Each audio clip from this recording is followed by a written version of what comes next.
The grizzly's roar echoed through the canyon as Sarah Whitman aimed her father's rifle. The massive bear stood over a bloodied man, its claws still wet with his blood. One shot cracked through the air, not to kill, but to frighten. The beast hesitated, then lumbered away. The stranger lay unconscious, deep gashes across his chest. Only when she dragged him to safety did she notice the tribal markings on his weapons. This was no ordinary frontiersman, but the legendary half-Apache war chief the settlers whispered about with fear and awe. For 3 days she nursed him back from death's edge. What would a man who commanded hundreds of warriors see in a simple homesteader's daughter? Could the most feared man on the frontier truly offer his heart to the woman who saved him? Before we jump back in, tell us where you're tuning in from, and if this story touches you, make sure you're subscribed because tomorrow I've saved something extra special for you. Sarah Whitman wiped the sweat from her brow as the Montana summer sun beat down upon her garden. 3 years had passed since fever took both her parents, leaving her alone on this homestead at the age of 22. Some called it foolish for a woman to live alone on the frontier, but Sarah had long stopped caring what others thought. Her mother's journal lay open on the porch table, its pages worn from constant reference. "Yarrow for bleeding, comfrey for bone mending," she murmured, carefully harvesting each herb and placing it in her worn basket. Her mother's healing knowledge lived on through these pages and through Sarah's hands. The distant sound of hooves broke her concentration. She straightened, reaching instinctively for her father's rifle that was never far from reach. Relaxing at the familiar sight of Thomas Wilson's wagon, she set down her basket. "Miss Sarah," Thomas called, tipping his hat as he brought his wagon to a stop. The traveling merchant was her most consistent connection to the outside world, bringing supplies, news, and occasional warnings. "Thomas, you're early this month," she said, offering him water from the well. He drank gratefully before answering. "Thought I'd best make my rounds before trouble stirs further." His weathered face grew serious. "Military's been moving troops again. Talk of Apache raids north of here." Sarah sighed. "The same rumors as always." "Not just rumors this time." Thomas lowered his voice. "That half-breed war chief they call Black Wolf has been spotted leading riders through Blackfoot Pass. They say he's got the tracking skills of his Apache mother and the military mind of his cavalry father. Makes him twice as dangerous. And I suppose they blame every missing cow and mysterious fire on this man?" Sarah asked, skepticism clear in her voice. Thomas shrugged. "Believe what you will, but folks are scared. That new rancher Cooper is organizing men to hunt him down. Offering $500 for him, dead or alive." Sarah shook her head. Always easier to blame someone different than to look for real answers. After Thomas departed with promises to return in a month, Sarah saddled Ember, her chestnut mare and most loyal companion. The horse nuzzled her shoulder as she checked the cinch. "Just us again, girl," she whispered. "Let's check the river bend for that wild ginger." They rode along familiar trails, Sarah noting each bird call and animal track with practiced ease. Her mother's journal had taught her to heal, but her father had taught her to read the wilderness. Both gifts had kept her alive when many thought she'd flee back east after the funerals. At the river's edge, Sarah dismounted, letting Ember drink while she searched for herbs. The cool water flowed steadily, carving its ancient path through the rugged land. Her fingers traced the smooth stones her mother had once collected, each one unique yet belonging perfectly to this place. Something caught her eye. Unusual tracks pressed into the mud. Too large for deer, too defined for elk. She crouched to examine them closer, her breath catching. Bare tracks, fresh and deep. Sarah's hand moved to her rifle. In 3 years of solitude, she developed instincts that had kept her alive. Something felt wrong. The birds had gone quiet, and Ember's ears were pricked forward, alert to danger. "Easy, girl," she whispered, scanning the tree line. The wilderness had taught her one certainty: those who ignored warnings rarely lived to receive a second chance. Following the tracks with her eyes, Sarah made a decision. Rather than retreat, she would discover what brought a grizzly so close to her gathering grounds. Knowledge, her father always said, was the difference between life and death on the frontier. With rifle ready and senses alert, she moved forward, unaware that her next steps would forever alter the carefully constructed independence she had built for herself. Sarah followed the tracks through a stand of aspen trees, their leaves trembling in the light breeze. The bear's trail was clear, broken branches, disturbed earth, and occasional tufts of brown fur caught on low-hanging limbs. Something had driven this grizzly to move with purpose rather than the usual meandering foraging pattern. A sound stopped her cold, a deep, guttural growl that vibrated through the air. She crouched instinctively, bringing her rifle to her shoulder. The sound came again, followed by something else. A man's pained shout cut suddenly short. Her heart hammered as she crept forward, staying downwind. Through the trees, she saw movement by the river's edge. The massive grizzly rose on its hind legs, easily 7 feet tall, its roar splitting the air. Below it lay a man, motionless except for one arm raised in feeble defense. Sarah had seconds to decide. The bear outweighed her by hundreds of pounds. Her single rifle shot might kill it, or might only wound it and turn its fury toward her. She steadied her breathing as her father had taught her. Make noise, not corpses, his voice echoed in her memory. She aimed slightly above the bear's head and fired. The crack of the rifle echoed through the canyon. The startled grizzly dropped to all fours, hesitating. Sarah stood tall, waving her arms and shouting with all her might. The bear took a step toward her, then seemed to reconsider. With a final huff, it turned and lumbered across the shallow river, disappearing into the trees on the far bank. Sarah rushed to the fallen man. Blood soaked his buckskin shirt, deep gashes visible across his chest and arms. His face was a mask of dirt and blood, but she could see he was still breathing. Dark hair hung in braids adorned with small silver ornaments. At his belt hung a tomahawk with intricate carvings along its handle, notches marking victories, she realized. With a sudden chill, Sarah recognized the descriptions from Thomas's warnings. The elaborate beadwork on his clothing, the mixture of cavalry boots with traditional Apache garments. This was the war chief the settlers feared, the man they called Black Wolf. He groaned, eyelids fluttering but not opening. Whatever she thought of the rumors, he would die without help. The grizzly had done substantial damage. "I need to move you," she said, though she doubted he could hear. "This isn't safe." She recalled a small cave upstream where she dried herbs, not far, but moving him would be difficult. First, she tore strips from her petticoat to bind the worst wounds and slow the bleeding. Then, with strength born of years working alone, she managed to drag him by his shoulders, inch by painful inch, toward shelter. The cave was little more than a rocky overhang, but it offered protection and was near water. Sarah eased him onto a bed of pine boughs she kept for her overnight gathering trips. Only then did she truly examine his wounds. The grizzly's claws had left 4 deep furrows across his chest.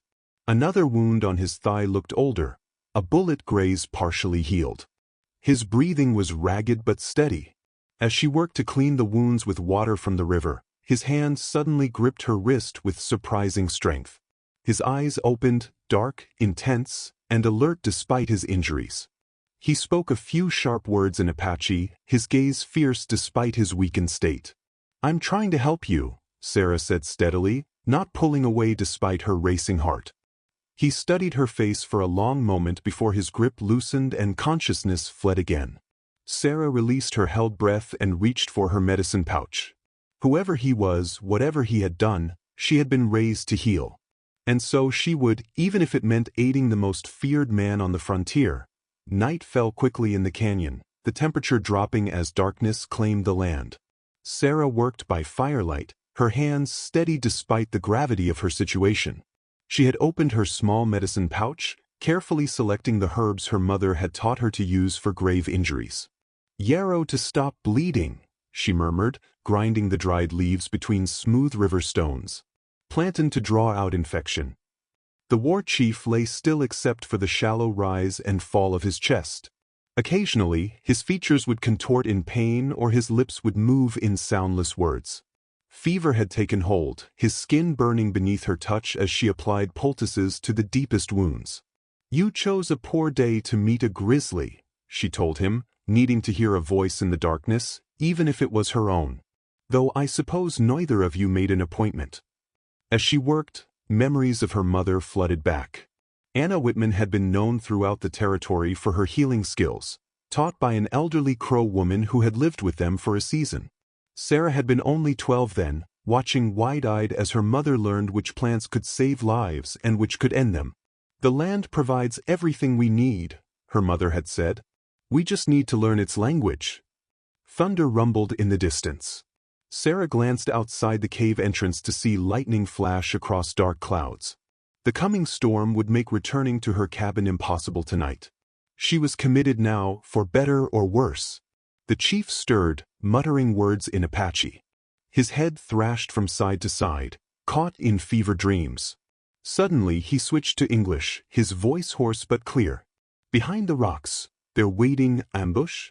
Sarah froze, cloth in hand. Was he reliving a battle? His hand clutched at air, as if reaching for a weapon. "No mercy for traitors," he growled, then his voice softened, almost breaking. "Mother, don't look." Sarah gently placed a cool cloth on his forehead. Whatever violence this man had seen or committed, he was now fighting a different battle against death itself. She examined his possessions, looking for anything that might help her understand him. His weapons were finely crafted, the tomahawk's handle notched with dozens of marks, its blade honed to deadly sharpness. A knife sheath bore military insignia she didn't recognize. In a small leather pouch around his neck, she found a tarnished photograph of a beautiful Apache woman standing beside a uniformed white man. His parents, she guessed, studying the faces that had produced the man before her. Rain began to fall, drumming against the rocks outside. The chief's breathing grew more labored, his fever climbing despite her efforts. Sarah knew the next few hours would determine whether he lived or died. She prepared a strong tea of willow bark and elderberry, lifting his head to help him drink. "Fight, warrior," she whispered. "Whatever battles you've won before, this one matters more." As she worked through the night, the storm raged outside. The chief alternated between stillness and violent thrashing. Once, during a moment of delirium, his hand shot out and gripped her wrist with surprising strength. His eyes opened, unfocused but intense. "Why?" he asked, the single word laden with suspicion. Before she could answer, his grip slackened as unconsciousness reclaimed him. Sarah rubbed her wrist, considering the question. Why indeed was she risking herself for this dangerous stranger? Her mother would have said it was a healer's duty. Her father might have called it foolishness. Sarah simply knew she couldn't have left him to die. Whatever happened after he healed, if he healed, that would be tomorrow's problem. Tonight, she continued her vigil as rain washed the blood from the riverbank where their paths had violently converged. Dawn broke with pale fingers of light reaching into the cave. Sarah had dozed briefly, her back against the stone wall, but the chief's restless movements kept her vigilant through most of the night. His fever had risen dangerously high despite her efforts. She checked his wounds, angry red but not yet showing the telltale signs of deadly infection. Small mercies. The storm had passed, leaving behind the fresh scent of rain-washed earth. She stepped outside to gather more water, stretching her stiff muscles. When she returned, the chief was awake, watching her with wary eyes. He tried to sit up but fell back with a grimace of pain. "You shouldn't move," Sarah said, kneeling beside him. "The grizzly nearly took your life." He studied her face before speaking, his voice rough from thirst. "Why would a white woman help me?" Sarah offered him water. "I'm a healer. It's what I do. You know who I am." It wasn't a question. "I know what people say." She began changing his bandages. "They call you Black Wolf." A bitter smile touched his lips. "That's one of the kinder names." He winced as she cleaned a deep gash. "My mother named me Caleb. Caleb Hawk. I'm Sarah Whitman." She worked methodically, applying fresh poultices.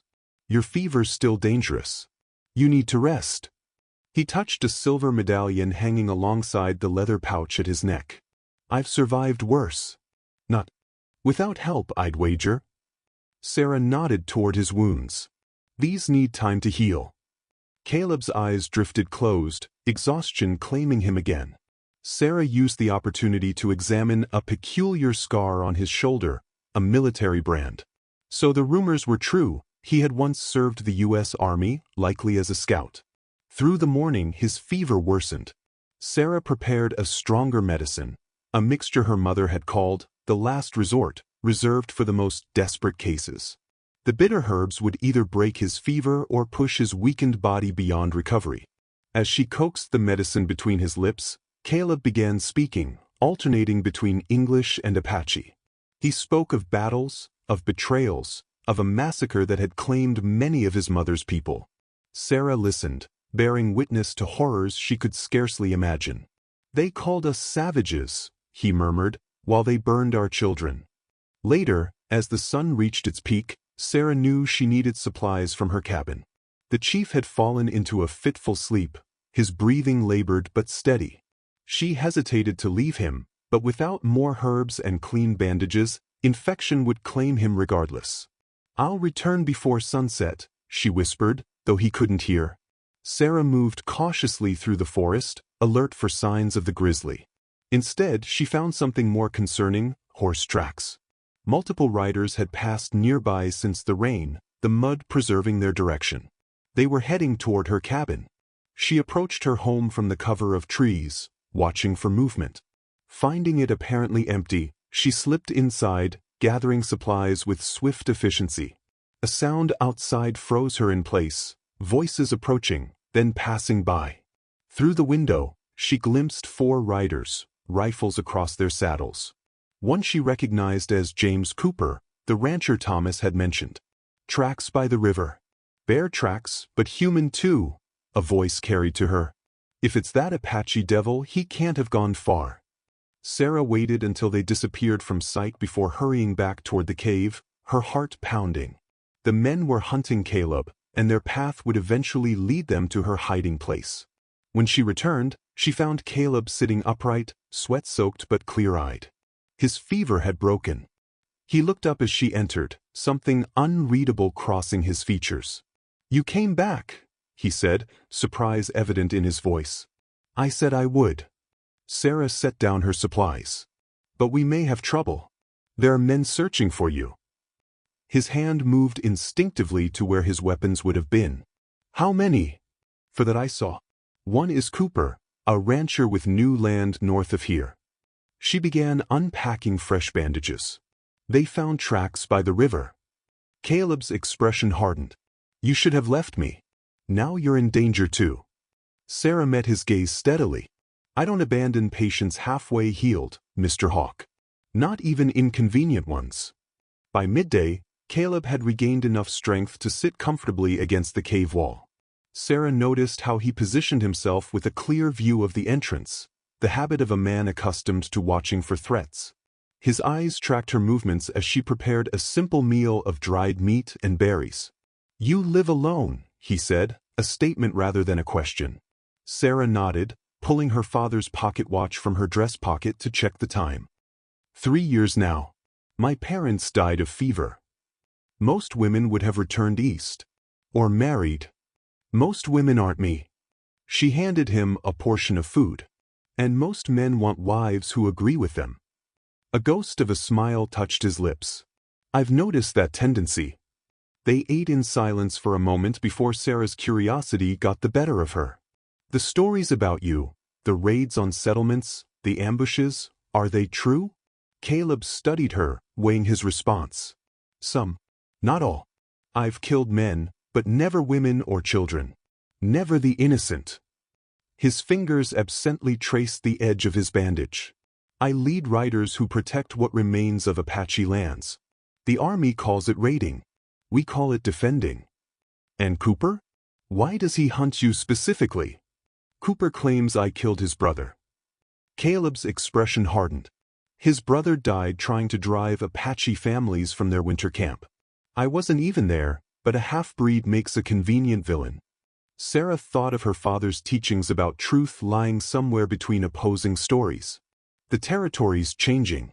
More settlers every month." "Yes." His voice carried resignation. "Soon there will be nowhere left for my mother's people." Sarah changed his bandages, noting with satisfaction that the wounds were beginning to heal. His body was remarkably resilient, already fighting back from injuries that would have killed most men. "You have skilled hands," he observed. "My mother taught me. She learned from a Crow woman who lived with us for a time." Sarah worked methodically. She believed healing crossed all boundaries. A rare belief. Caleb winced as she tightened a bandage. "Your parents must have been unusual people." "They came west when others went east during the war. My father said too many people in one place made for small thinking." She smiled at the memory. "He gave me this watch when I turned 16. Said time belongs to those who notice its passing." She held out the silver timepiece. Caleb took it carefully, his rough fingers contrasting with the polished metal. He clicked it open, studying the inscription inside. "To Sarah, find your own horizon." "Good advice." "What about your parents?" she asked, reclaiming the watch. "I saw the photograph." Something closed in his expression. "My father was a cavalry captain who fell in love with an Apache woman during peace talks. Neither side forgave them." He looked away. "They were killed when I was 12. Settlers who couldn't tolerate their union." The admission hung between them, heavy with unspoken pain. Sarah thought of her own loss, different yet similar. "I could teach you," Caleb said suddenly. "Teach me what?" "Better ways to defend yourself. You handled the bear well, but men are more dangerous than animals." He gestured to her rifle. "That's good for distance, but you should know what to do when enemies come closer." Sarah considered his offer. "And why would you do that?" "Payment." His dark eyes held hers steadily. "For saving my life." A sound outside interrupted them, the distant crack of a branch. Both froze, listening intently. Caleb moved with surprising quickness, positioning himself beside the entrance, pressing a finger to his lips. Sarah's heart pounded as she reached for her rifle. Outside, something moved through the underbrush. She raised the weapon, finger resting lightly on the trigger as Caleb tensed beside her. A doe stepped into view, ears flicking nervously before moving on. The breath Sarah had been holding escaped in a quiet rush. "We can't stay here," Caleb said softly. "Cooper's men won't give up easily. You're not strong enough to travel." "I will be." His gaze was determined. "But first I'll teach you to survive what's coming. It's the least I can do." Sarah nodded, recognizing the wisdom in his words. Whatever dangers approached, they now faced them together, the healer and the warrior, each with something to teach the other. The afternoon sun cast long shadows as Sarah and Caleb moved outside the cave. Though still weakened, he insisted on beginning her lessons. She had brought a hand-drawn map from her supplies, spreading it on a flat rock between them.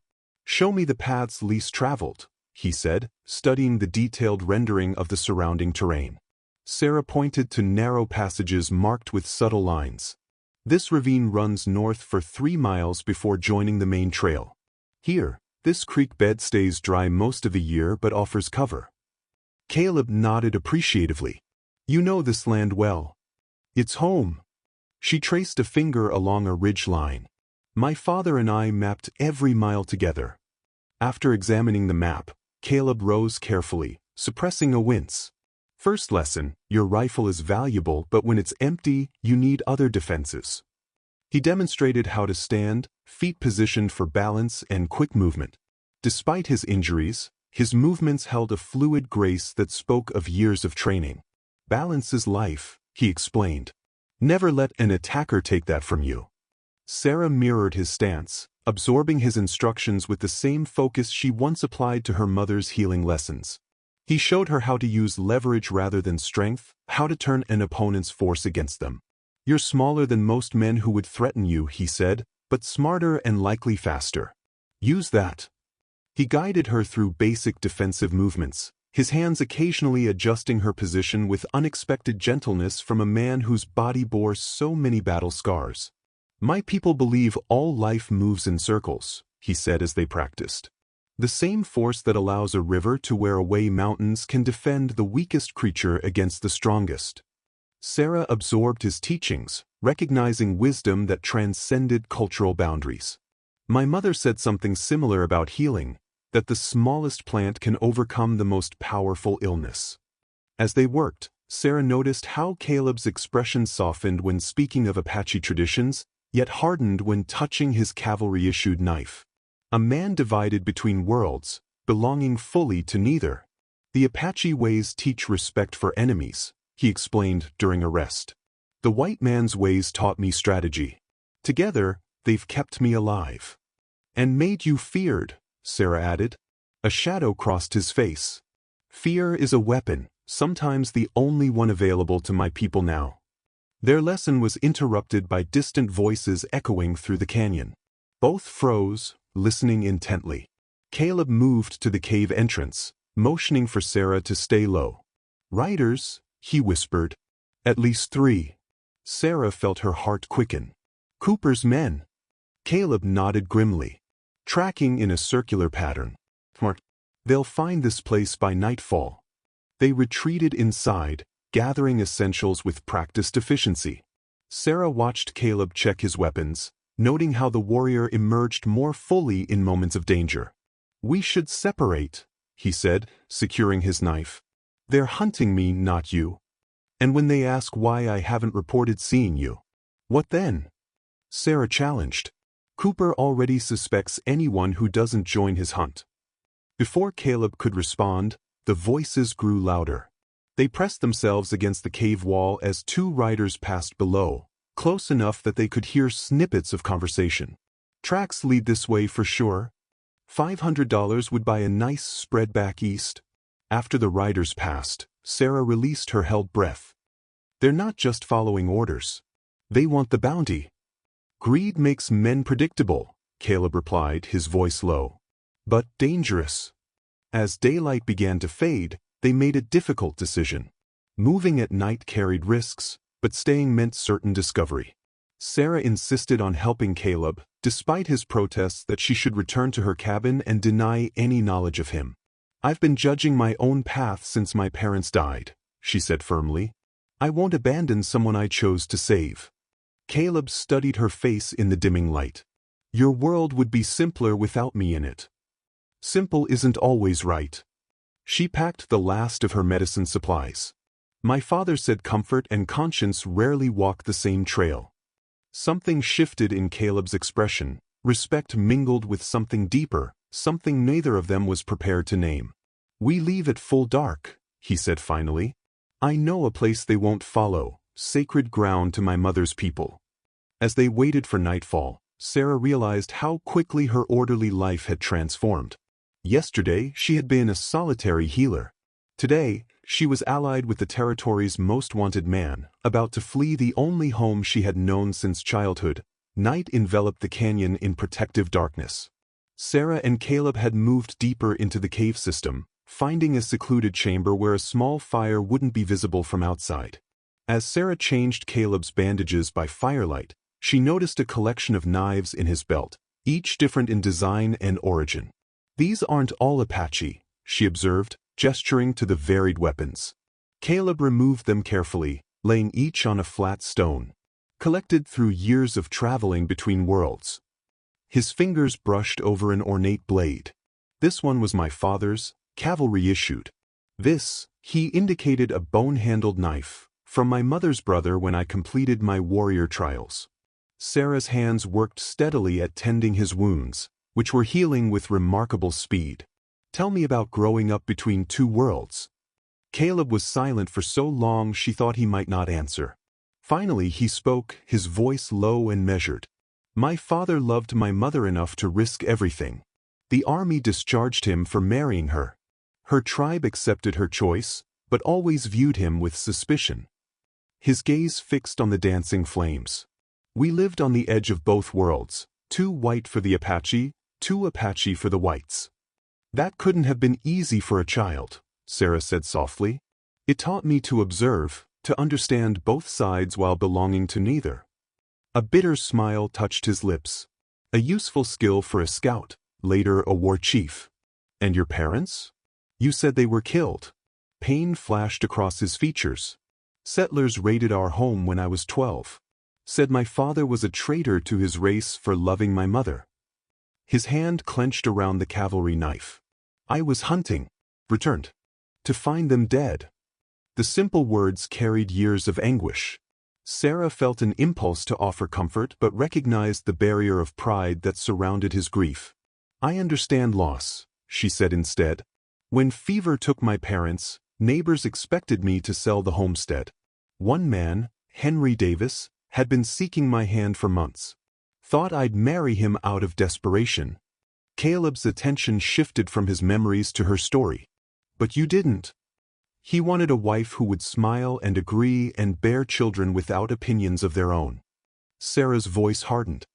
"He said my healing was a charming hobby I should set aside for proper wifely duties. You chose freedom instead. I chose myself." She secured the last bandage. "Some called it pride. Maybe it was. Pride keeps us whole when the world tries to break us into pieces they find more acceptable." Caleb watched her gather her supplies. "You would have made a good Apache woman.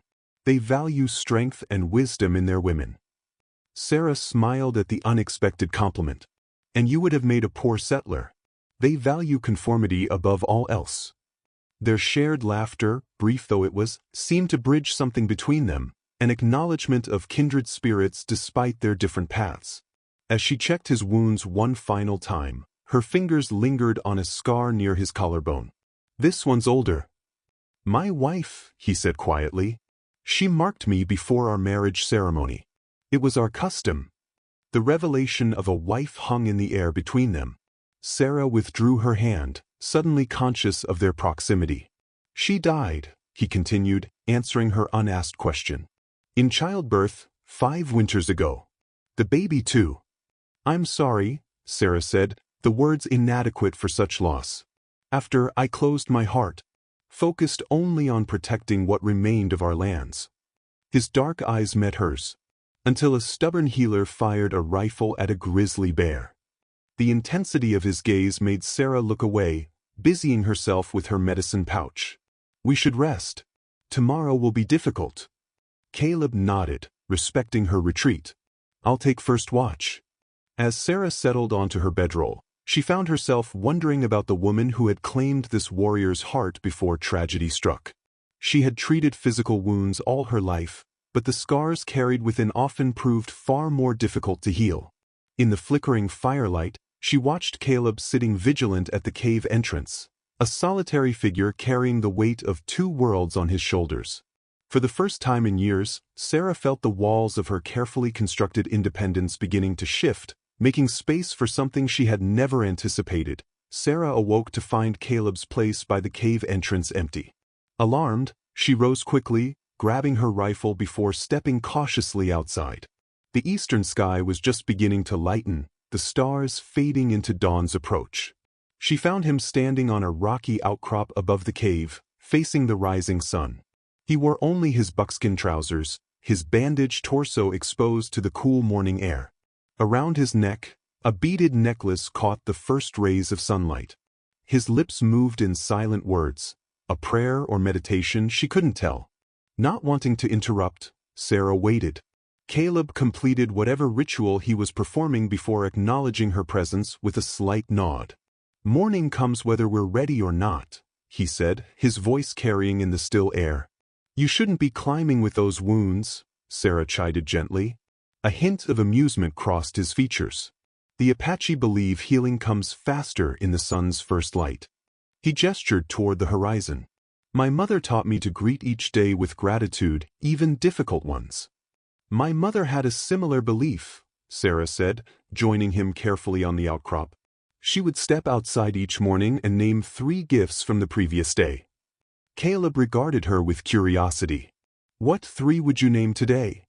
Sarah considered the question seriously.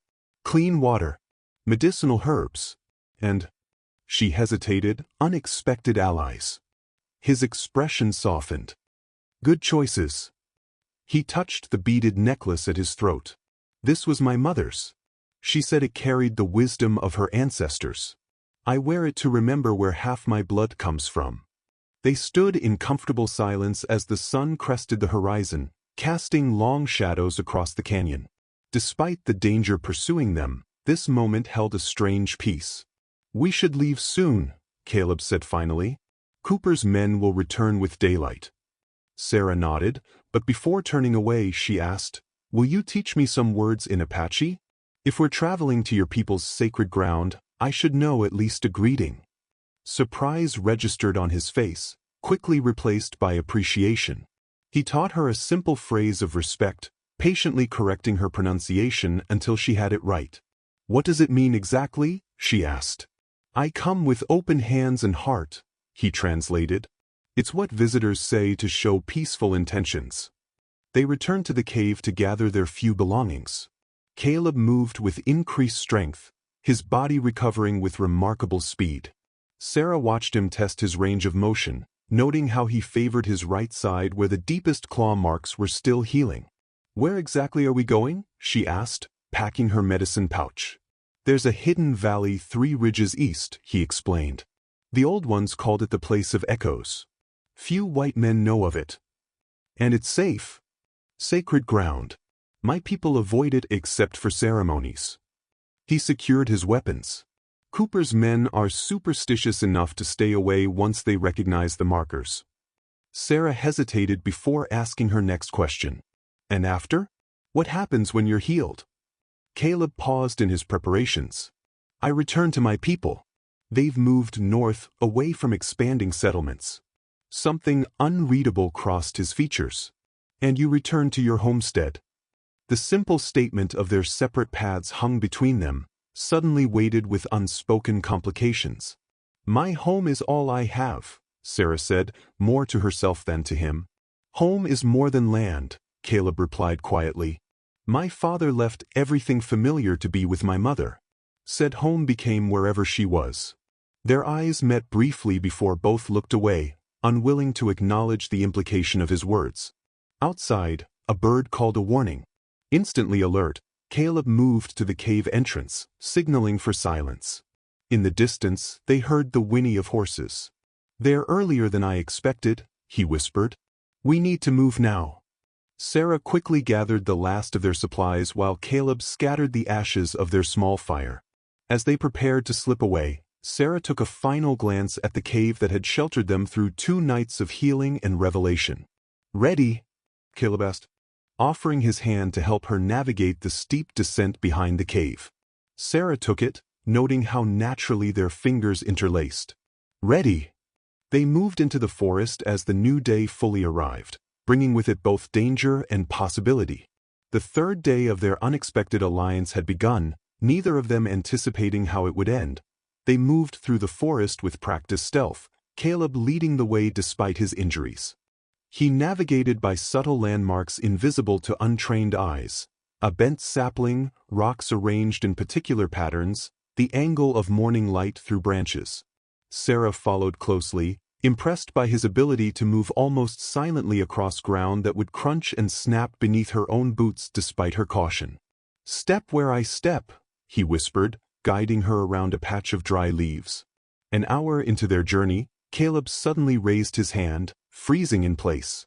Sarah stopped instantly, listening. At first, she heard nothing beyond the usual forest sounds, but then caught what his sharper senses had detected: distant voices, the metallic clink of gear, horses' hooves on rocky ground. "Cooper," Caleb confirmed, voice barely audible. "With at least 5 men." They crouched behind a fallen log as Caleb assessed their options. "They're moving faster than expected. Someone who knows tracking is with them." "What do we do?" Sarah asked, fighting to keep her voice steady. Caleb pointed to a rocky ridge above them. "We need height and hard ground. Water would be better, but there's no stream nearby." They changed direction, climbing steadily upward where loose shale would leave fewer tracks. The ascent was grueling, especially for Caleb, whose wounds had begun seeping blood through the bandages. Sarah noticed but said nothing, recognizing that their survival depended on his strength holding out. Near the ridgetop, they found a narrow passage between towering rock faces. Caleb paused, examining a weathered wooden arrow driven into a crack in the stone. "What is it?" Sarah asked. "Boundary marker. Warning not to proceed." He traced the faded symbols carved into the shaft. "This marks the beginning of sacred ground." From their elevated position, they could see the valley below. Cooper's party had split into two groups, one continuing along their original path, the other cutting across to intercept any attempt to circle back toward Sarah's homestead. "They're hunting methodically," Caleb observed. "The man in the blue coat, he tracks like military." Sarah squinted at the distant figures. "Former cavalry, probably. Many settled here after the war. He'll recognize Apache evasion techniques." Caleb's expression darkened. "And he'll know what this means." He held up a broken arrow shaft he'd carried from the cave. "Is that a peace sign?" Sarah asked. "The opposite. It's a rejected peace offering. I carried it as a reminder." His eyes held a distant pain. 5 years ago, I approached the territorial commander with this arrow intact, offering to negotiate boundaries. He snapped it and said the only peace would come when all Apache were gone or dead. The sound of a rifle shot echoed through the canyon, a signal between the search parties. It was followed by answering calls, closer than expected. "They're converging on our trail," Caleb said grimly. "We need to reach the valley before they cut us off." They pushed forward through the narrow passage, emerging onto a plateau overlooking a hidden valley. Below, ancient stone formations rose from the earth like sentinels. The wind carried the faint sound of water moving underground. "The place of echoes," Caleb said with reverence. "Once we descend, Cooper's men won't follow." "You're certain?" "Their tracker will recognize the signs and warn them away. These grounds are known to bring madness to those who trespass without proper blessing." Another shot rang out, this one closer, too close. A bullet struck rock nearby, sending fragments flying. Sarah flinched as Caleb pulled her behind an outcropping. "They've spotted us," he said, the warrior fully present now. "We run for the valley. Don't stop for anything." Before they could move, a voice called out from below. "We know you're up there, Hawk. There's nowhere to run." Cooper's voice echoed against the cliff face. "Turn yourself over, and the woman can go free." Caleb's jaw tightened. "He's lying. They can't let you go now, you're a witness." Sarah gripped her rifle. "I'm not leaving you anyway." Something shifted in Caleb's expression, surprise, followed by grim determination. "Then we make our stand here. Once we reach the sacred ground, we'll have advantage." A bullet struck closer, showering them with stone fragments. In the valley below, Cooper's men began to ascend, spreading out to cut off escape routes. "Now," Caleb said, taking Sarah's hand. "Run and don't look back." They broke from cover, racing toward the ancient stone formations as rifles cracked behind them and bullets kicked up dust at their heels. The ancient stone formations of the sacred valley had provided them shelter and protection. As Caleb had predicted, Cooper's men halted at the boundary markers, the former cavalry tracker warning them against entering. Sarah and Caleb had watched from concealment as the posse finally withdrew, promising to guard all exits from the valley. Now, as twilight deepened into night, they sat beside a small fire in a cave formed by two massive leaning stones. The strange acoustics of the place of echoes distorted sounds, making whispers seem to come from everywhere and nowhere at once. "My mother brought me here when I was 10, Caleb said, feeding small sticks into the flames. "Said it was where the ancestors still spoke to those who listened." Sarah opened her small collection of pressed flowers, selecting a sprig of dried lavender to add to the fire. The fragrant smoke curled upward, filling the space with a calming scent. "For good dreams," she explained when Caleb raised an eyebrow. "My mother's tradition." They had survived the day's pursuit, but both knew Cooper's men would be waiting. Tonight was a respite, not an ending. "You never finished telling me about your wife," Sarah said quietly, surprising herself with her boldness. Caleb was silent for a moment, his fingers touching the scar near his collarbone. "Her name was Morning Sky. We married when I was 20. A faint smile touched his lips. "She was the chief's daughter, beautiful and strong-willed. She chose me despite many objections." "Because of your mixed blood?" He nodded. "The tribe accepted me as a warrior but questioned me as a husband for their future leader's daughter." The firelight cast deep shadows across his face. "She said she saw both worlds in me, not half of each." "She sounds wise," Sarah said. "She was." His voice softened with memory. When she died bringing our son into the world, something in me died too. Became what others feared, the heartless war chief of settler nightmares. The admission hung between them, heavy with implications of violence and vengeance born from grief. And now? Sarah asked. Caleb met her gaze across the fire. Now I find myself speaking of things I haven't shared in 5 years, with a woman who should, by all reason, be my enemy. Is that what I am? Your enemy? The question was gentle, without accusation. No. The word came quickly, definitively. You're something I never expected to find again. The simple honesty of his response created a silence filled with unspoken possibilities. Sarah busied herself with her flower collection, pressing a wildflower between pages of her small notebook. What about you? Caleb asked. You mentioned rejected suitors. Sarah smiled ruefully. Henry Davis was the most persistent. He owned the general store in town, thought having a wife who knew herbs would be good for business. She shook her head at the memory. When my parents died, he proposed within a week, offering to save me from the burden of the homestead. Generous, Caleb said dryly. He was shocked when I refused. Said I was being prideful and foolish.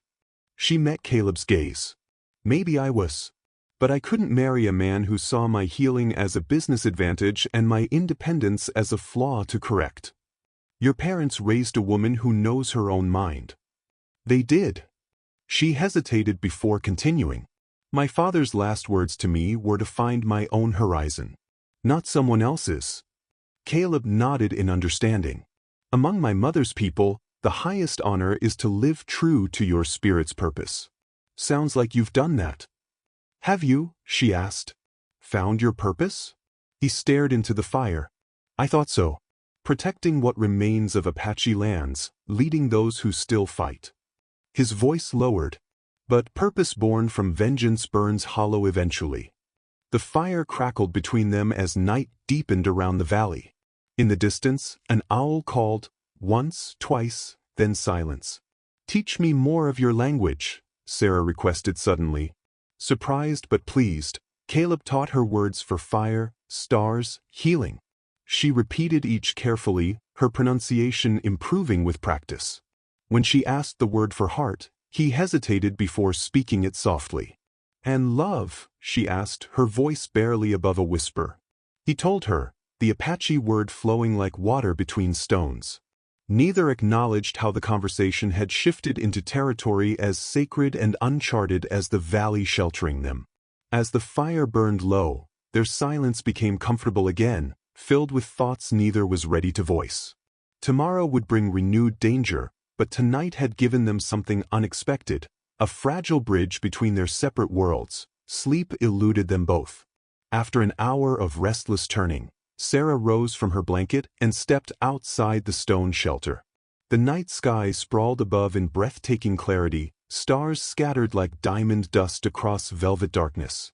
She heard Caleb's quiet footsteps behind her but didn't turn. The stars are different here, she said, closer somehow. My mother's people believe this valley sits closer to the spirit world, Caleb replied, standing beside her. The veil thins in sacred places.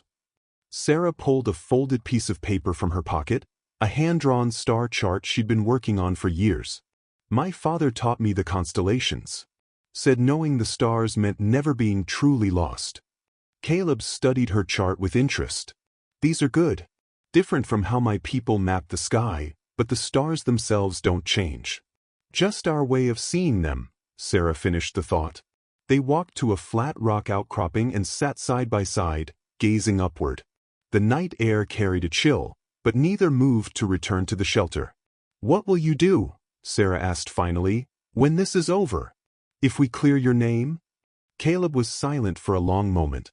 Continue north with my people, probably. The younger men want to fight, but there are too few of us now. Fighting only hastens the end. Is there no place for peace? Peace requires both sides to desire it. His voice held no bitterness, only resignation. The territory has no room for Apache ways anymore. Sarah thought of her isolated homestead, her solitary life. I understand loneliness, she said softly. 3 years since my parents died, and sometimes I still set 3 plates at dinner before catching myself. Caleb turned to look at her, his expression softened by moonlight. You chose solitude. There's strength in that. Not always by choice. The settlers respect my healing skills but find my independence unsettling. Too Indian in my ways, they say, though they come quickly enough when illness strikes. She smiled wryly. I belong to my homestead more than to the community. A woman between worlds, Caleb observed. Like a man of mixed blood. The parallel hung between them, an unexpected bridge across their differences. Do you ever wish for companionship? He asked, the question careful, measured. Sarah drew her knees to her chest, considering. Sometimes. Not enough to compromise who I am. And who are you, Sarah Whitman? The question was gentle but piercing, asking for truth beneath social masks. I'm a woman who values freedom above security. Who finds magic in healing plants and wisdom in solitude. She met his gaze directly. But I'm also someone who wonders if I've used independence to avoid the risk of loss again. Her honesty surprised even herself. Caleb nodded slowly, understanding. After morning sky died, I closed myself to anything but duty and vengeance, he confessed. Leading war parties meant no time for grief or doubt. And now I find myself wondering if there's more than just fighting until the inevitable end. He looked toward the eastern horizon, where the stars were just beginning to fade. If perhaps there are different kinds of courage than facing enemies in battle. The intimacy of their conversation created a fragile space between them, both afraid to shatter it with words too direct or hopes too explicit. When I was young, Sarah said after a while, my mother told me that healing comes in many forms. Sometimes through herbs and poultices, sometimes through words and presence. She hesitated. And sometimes through allowing yourself to be healed by another. Caleb's hand found hers in the darkness, fingers intertwining with natural ease. In 3 days, you've reminded me of things I thought were buried with my wife. That there can be gentleness without weakness. Understanding without judgment. A shooting star traced a brilliant path across the sky, momentarily lighting their faces. Sarah felt the warmth of his hand in hers, solid and real amid the uncertainty of their situation. Dawn comes soon, Caleb said softly. We should rest while we can. Neither moved immediately, reluctant to break the connection that had formed in the starlight. When they finally rose, they walked back to the shelter with hands still joined, no words needed to acknowledge the boundary they had crossed. Inside, as they settled onto their separate blankets, Sarah felt a shifting inside her, like soil long dormant finally receiving rain. Whatever tomorrow brought, something had awakened that could not easily be put back to sleep. Dawn broke over the place of echoes, bathing the ancient stones in golden light. Sarah woke to find Caleb already up, standing at the entrance to their shelter. His posture had changed, straighter, stronger, the weakness of injury giving way to returning vitality. The 3rd day had arrived, marking both healing and an inevitable crossroads. Your wounds are mending well, she observed, joining him. He nodded. Your skill as a healer is remarkable. Among my people, you would be highly honored. The compliment warmed her, but the unspoken reality remained. His people were moving north, and her life was tied to her homestead. Their temporary alliance had no clear future beyond these sacred grounds. We need to discuss what happens next, Caleb said, his voice carefully neutral. Cooper's men will be watching all approaches to the valley. Can we stay here longer? A few days at most. This place is meant for ceremony, not living. He gestured to the sparse vegetation. And our supplies won't last. They spent the morning scouting the valley's perimeter from elevated positions, careful to remain hidden. As Caleb had predicted, men were stationed at key exit points, prepared for a long wait. They're determined, Sarah said as they returned to their camp. $500 is a powerful motivator. Caleb's expression was grim. And Cooper has convinced them I'm responsible for every crime in the territory. Sarah studied the eagle feather Caleb had found that morning, placed carefully in their shelter as an offering. There must be a way to clear your name. The territorial marshal knows the truth. He has testimony from witnesses who saw Cooper's brother leading the attack on the Apache camp. Caleb's jaw tightened. But reaching him in Fort Simpson means crossing 60 miles of territory where every settler has been told, "I'm a murderer." If we could get a message to Thomas, my merchant friend. Sarah began. Too risky. Anyone helping me would be considered an accomplice. The reality of their situation settled between them. Sarah realized with sudden clarity how much had changed in 3 days. Not just Caleb's physical healing, but something deeper within herself. The thought of returning to her solitary existence no longer brought comfort. "Come see my homestead," she said suddenly. Caleb looked surprised. "What?" "Before we decide anything, I want you to see where I live. It's not far." She held his questioning gaze. "I need you to understand what I built there." After careful consideration, Caleb agreed. They took a hidden game trail he discovered that circled wide around Cooper's watchers, emerging miles from their expected path. By midday, they approached Sarah's homestead, using the forest cover to survey it from a distance. No signs of watchers, Caleb confirmed. They're focused on the valley exits. Sarah's cabin stood in a small clearing, the garden she'd tended now slightly overgrown after 3 days of absence. Smoke rose from neighboring homesteads in the far distance, but hers stood alone, embraced by wilderness rather than tamed farmland. They approached cautiously. Inside, everything remained as she had left it, her mother's rocking chair by the fire, her father's books lining rough-hewn shelves, dried herbs hanging from ceiling beams. Sarah watched Caleb take it all in, his expression thoughtful. "You built this yourself?" he asked, examining the sturdy table she had crafted. "Most of it. Some was my parents', but I've added to it each year." Pride colored her voice. "The root cellar, the extended garden, the new roof, all my work." Caleb nodded appreciatively. "It suits you. Neither fully settler nor wild, but something in between." They spent the afternoon there, Sarah showing him the systems she'd developed for self-sufficiency. Caleb helped her with chores, his strength returning enough to split wood and repair a loose shutter. They worked together with surprising harmony, moving around each other as if they'd done so for years.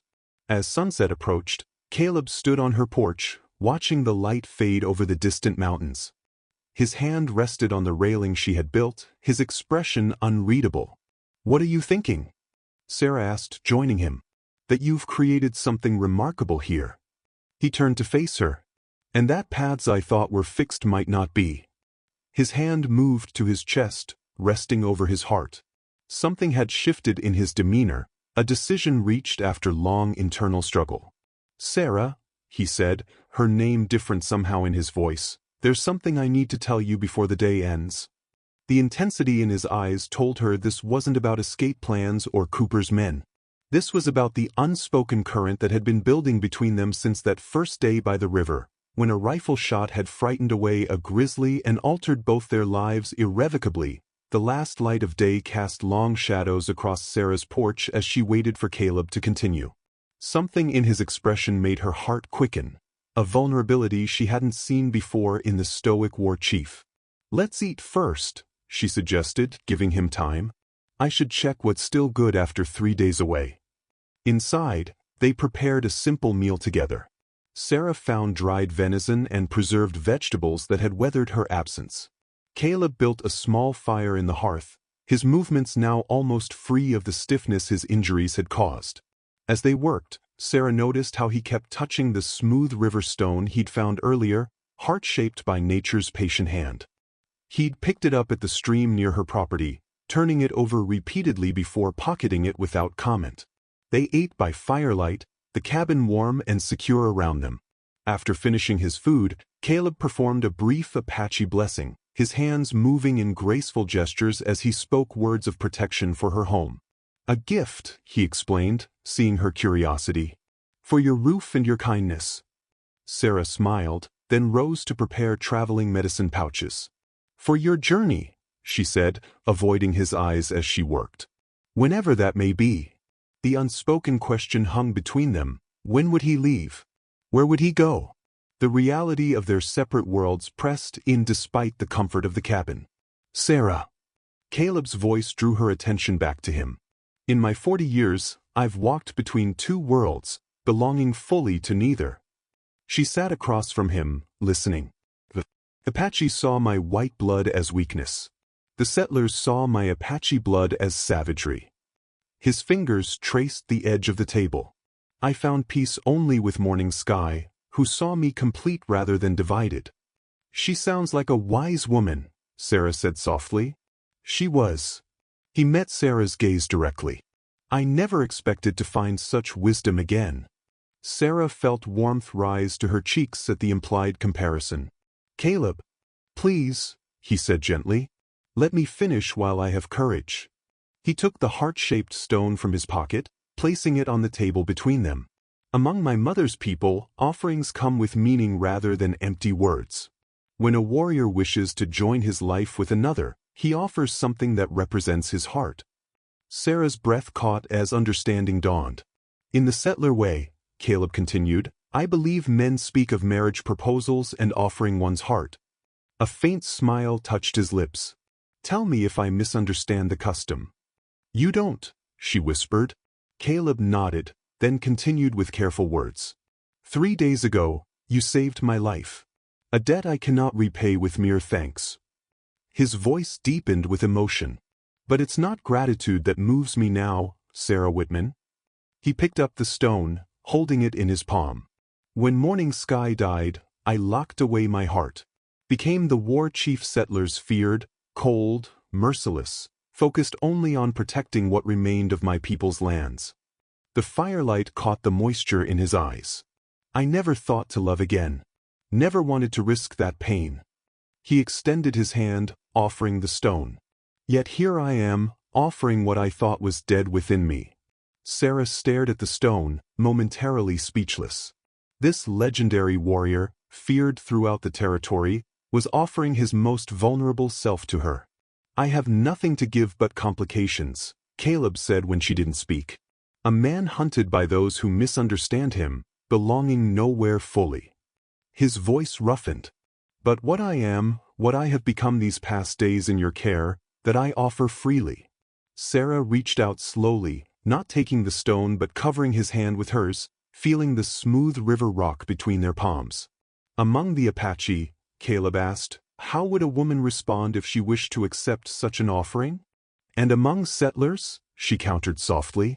I wouldn't know, he admitted. I've lived outside settler customs most of my life. Sarah moved closer, her free hand gently touching the scar on his collarbone, the mark his wife had left. Perhaps we need our own custom, she whispered. Neither fully Apache nor settler. Something shifted in Caleb's expression. Hope mingled with disbelief. Is that a yes? Instead of answering with words, Sarah leaned forward and pressed her lips to his. The kiss was gentle at first, tentative, then deepened with shared certainty. The heart-shaped stone remained clasped between their hands, a tangible symbol of what had grown between them in just 3 remarkable days. The heart-shaped stone rested on the table between them, illuminated by firelight.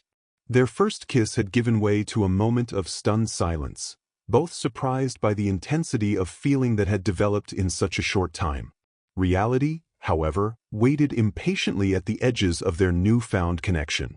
What happens now? Sarah asked, her voice quiet but steady. Caleb's expression sobered. That depends on choices neither of us expected to make. Outside, an owl called into the night, its mournful sound emphasizing their isolation. Sarah rose to check that the cabin's curtains were fully drawn, acutely aware that Cooper's men could arrive at any moment. She paused by the boundary marker at the edge of her property, a simple stone her father had placed years ago. I've never left this land, she said. Not since we settled here when I was 12. My parents are buried beneath the oak tree behind the garden. Caleb joined her at the window, his presence solid and warm beside her. And I've never stayed in one place since my wife died. Always moving, leading, fighting. His hand found hers. Neither path seems possible now. The simple truth hung between them. For any future together, one or both would need to abandon the life they knew. Cooper and his men won't stop hunting you, Sarah said. Even if we reach the territorial marshal, a half-Apache man's word against a white rancher's would likely fall on deaf ears, Caleb finished. Though there are witnesses to the truth, finding them would be difficult. They returned to the fire, the practical realities of their situation casting shadows over their heart's declaration. My people are moving north, Caleb said, following buffalo herds beyond settler territories. I was to lead them after scouting the route.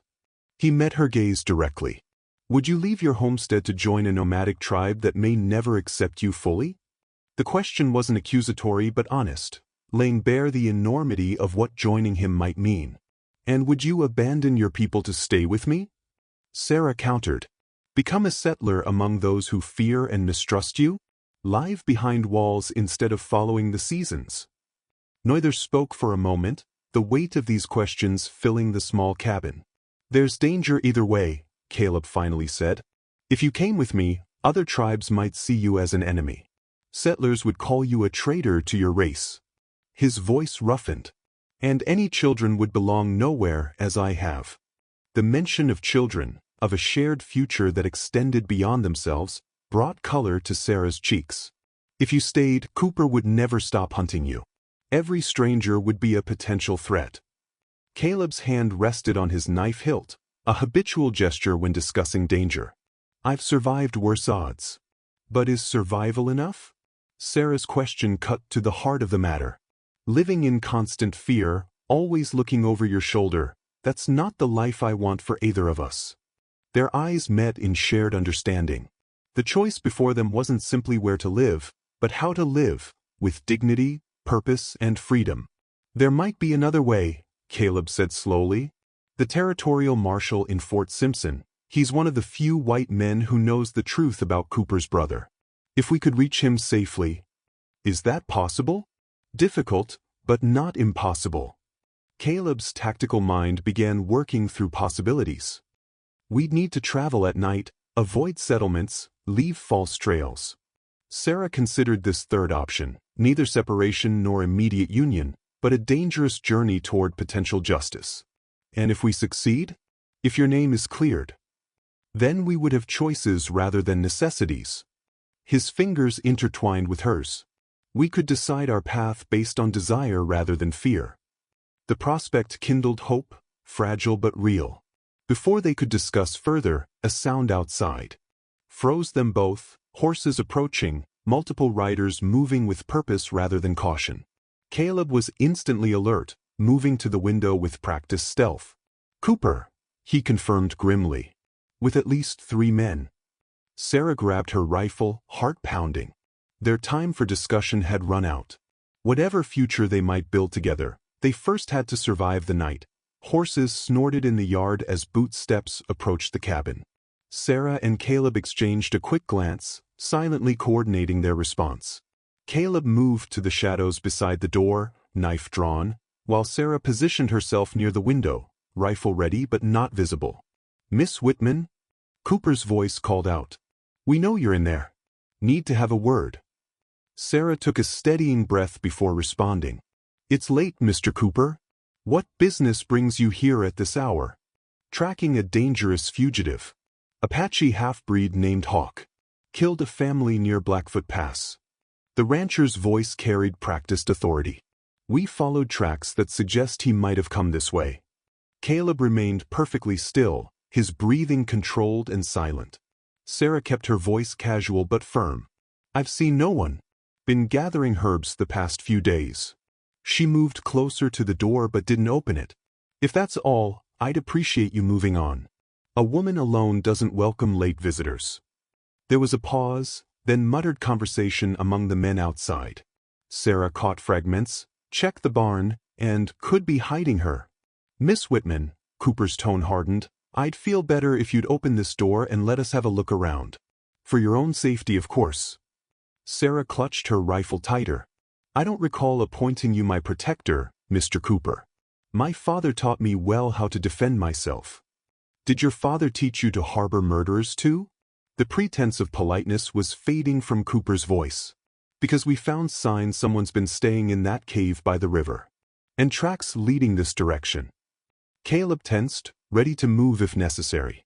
Sarah caught his eye, a silent message passing between them, "Not yet." "I use that cave for drying herbs," she replied steadily. "The tracks are likely mine." A loud thud against the door made her jump, Cooper's fist or boot demanding entry. "Open up, Miss Whitman. Don't make this difficult." "I've told you all I know," Sarah called back. "Please leave my property." "Your property?" Cooper scoffed. "You know, there's talk in town about a woman living alone out here with strange ways. Some say you practice Indian medicine, keep company with spirits." The threat in his words was clear, questioning her standing in the community, suggesting dangerous accusations. "Is that what this is about?" Sarah challenged, anger replacing fear. "Using rumors about a half-Apache war chief to drive me from my land? Land that happens to control the water source your new ranch needs." Silence followed her accusation. She'd hit closer to truth than even she had suspected.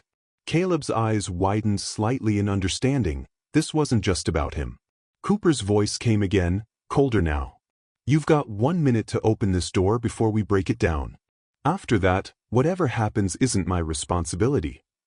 Sarah raised her rifle as footsteps circled the cabin, men positioning themselves around the structure. She glanced at Caleb, who shook his head slightly. Fighting from inside would trap them. "There's a cellar door," she whispered, "behind the pantry shelf.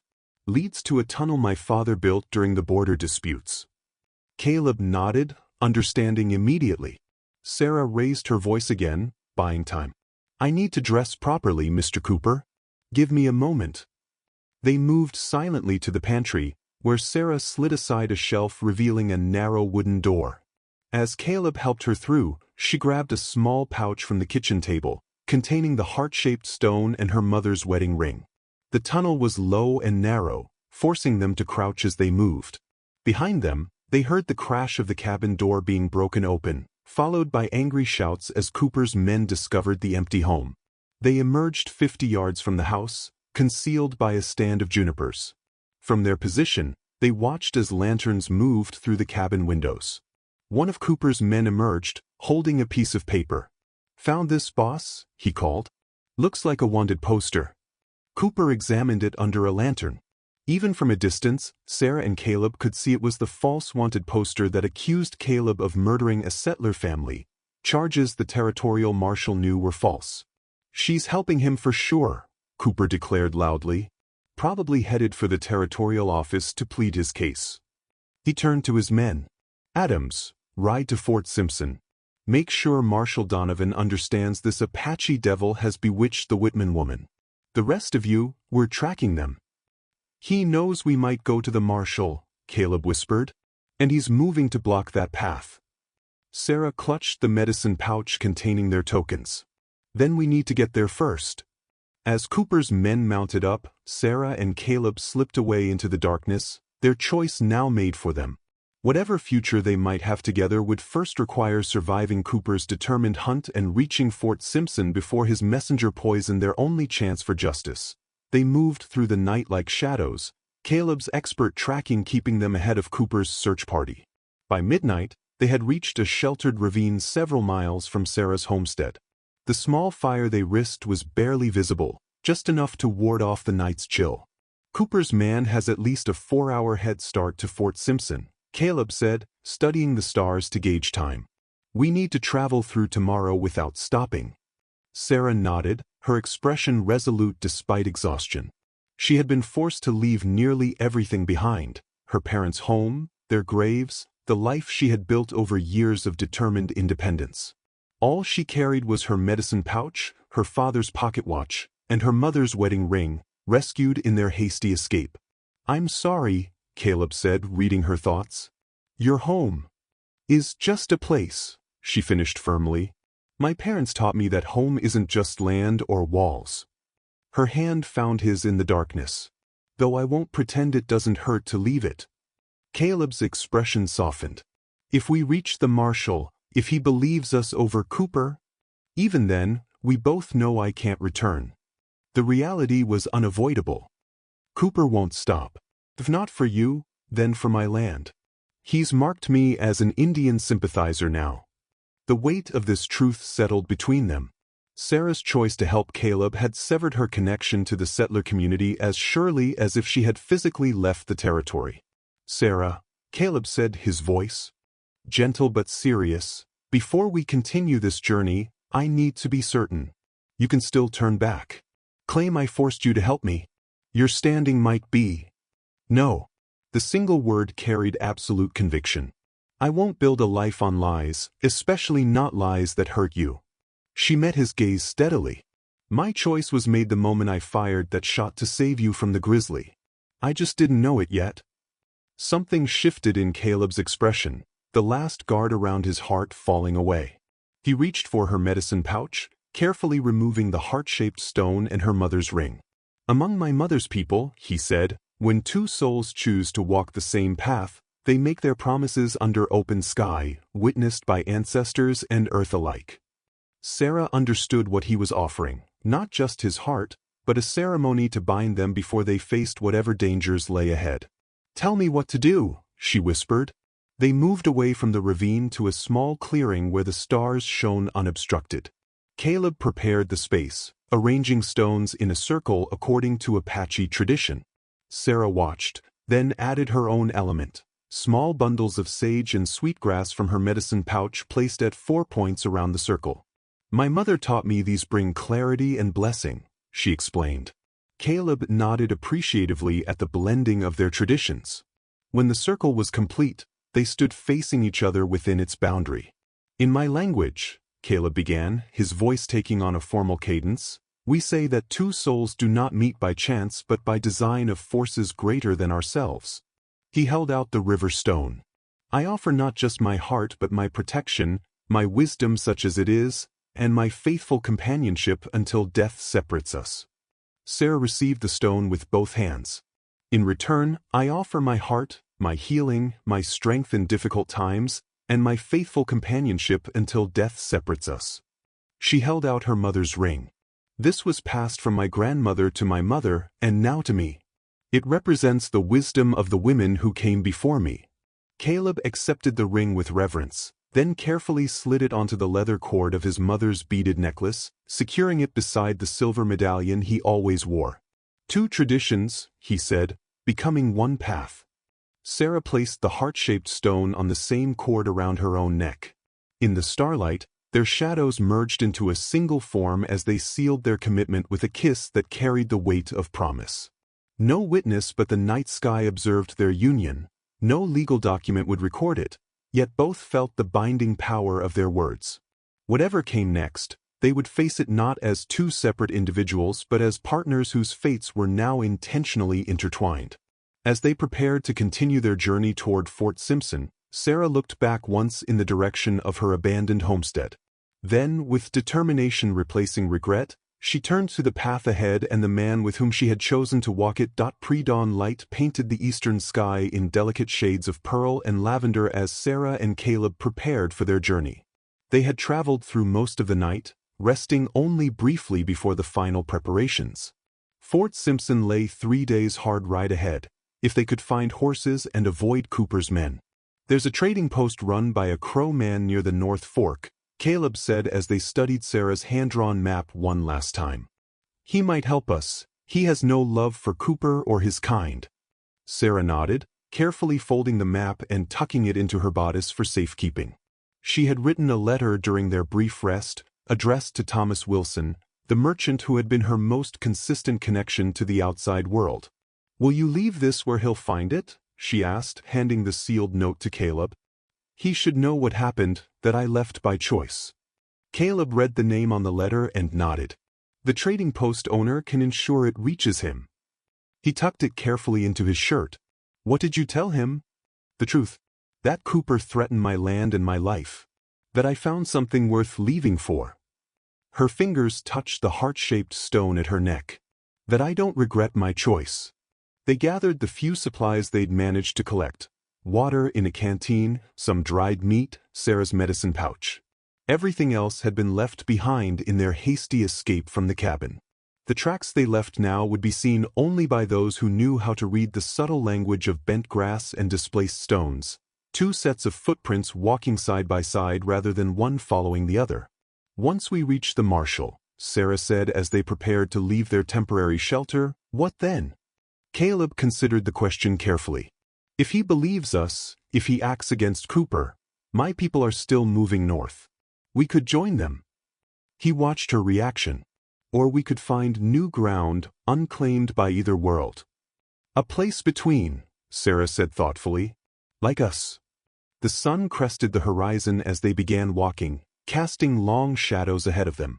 Caleb led them through hidden game trails and shallow streams that would hide their tracks from all but the most skilled trackers. Despite the danger of their situation, Sarah felt a strange lightness, as if the decision to leave everything familiar had freed something long constrained within her. My father would have liked you, she said suddenly. Caleb glanced at her, surprised. What makes you say that? He believed in making one's own path. Said too many people lived according to others' expectations rather than their own truth. She smiled at a memory. When neighbors questioned his marriage to my mother, she was 20 years younger and educated back east. He told them happiness wasn't found in convention. Wise man, Caleb replied. My father said something similar when he chose my mother against everyone's judgment. Their parallel histories created another bond between them, both children of parents who had defied convention for love, both now doing the same. By mid-morning, they reached a high ridge overlooking the vast expanse of territory ahead. In the far distance, barely visible, the smoke from Fort Simpson's chimneys rose in thin gray lines against the blue sky. Their destination seemed impossibly distant, separated from them by miles of dangerous terrain and the men who hunted them. Caleb scanned the horizon with the practiced eye of a war chief, assessing dangers and possibilities. Cooper's man is likely already there, poisoning the marshal against us. Then we'll have to be persuasive, Sarah said with determination. Truth has its own power. They paused at the ridge top, a natural moment to contemplate the journey ahead. Behind them lay everything familiar, Sarah's homestead, Caleb's years of nomadic leadership, their separate lives. Ahead lay uncertainty, danger, but also possibility. Caleb took her hand, his grip strong and sure. The morning sun illuminated his face, emphasizing the features of both his heritages, the strong Apache cheekbones, his father's deep-set eyes. No longer the wounded stranger or the feared war chief, but simply a man choosing a new path. Our story is just beginning, Sarah said softly. Together they started down the ridge toward the distant fort, their dual tracks merging into a single trail as they descended. Whatever awaited them, justice or continued pursuit, acceptance or rejection, they would face it as they now were, united. Behind them, 2 sets of tracks became one, heading toward a shared horizon neither had imagined 3 days before, when a rifle shot had frightened away a grizzly bear and forever altered 2 lives previously moving in separate orbits.